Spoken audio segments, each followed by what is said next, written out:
上次啲番薯咧點樣煮？咁我有一次咧就煮咗紅米粥，咁另外有一次咧就煮咗藜麥番薯糖水。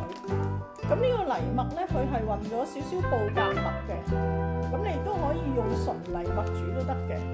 咁我呢度有3條番薯啦，藜麥多少都係隨意嘅，同埋1嚿薑嘅。番薯同埋藜麥咧都係超級有營養嘅嘢，咁呢個有營養嘅糖水咧煮法都係好簡單。番薯皮咧係食得嘅，但我哋煮糖水咧就去咗皮咧比較適合嘅。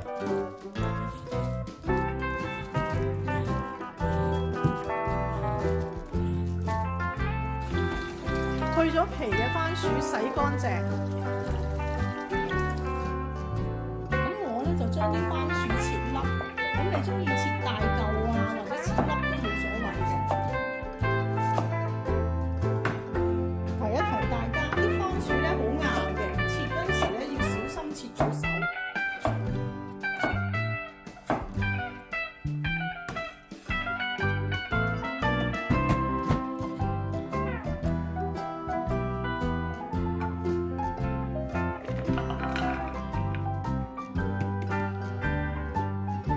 藜麥咧就用一個呢啲夾篩去洗啦，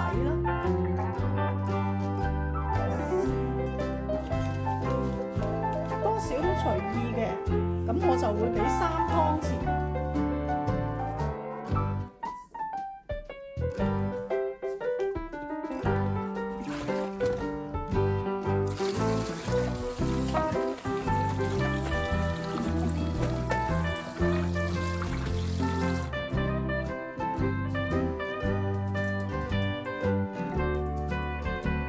水嘅份量俾幾多呢？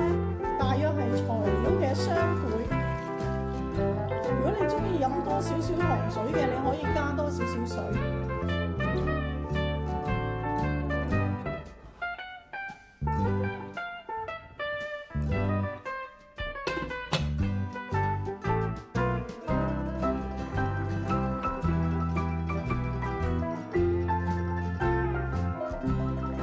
咁滾咗之後咧，轉中小火，煮到啲番薯腍咧就可以落糖。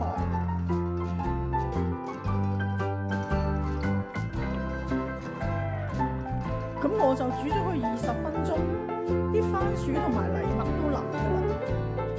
如果你番薯大嚿啲咧，可能要煮耐少少。咁我會落冰糖嘅，落片糖都可以。咁糖嘅份量咧就隨自己口味啦，你可以先落1半先，或者2/3。等啲糖溶咗咧，試下唔夠甜先至落埋嗰啲。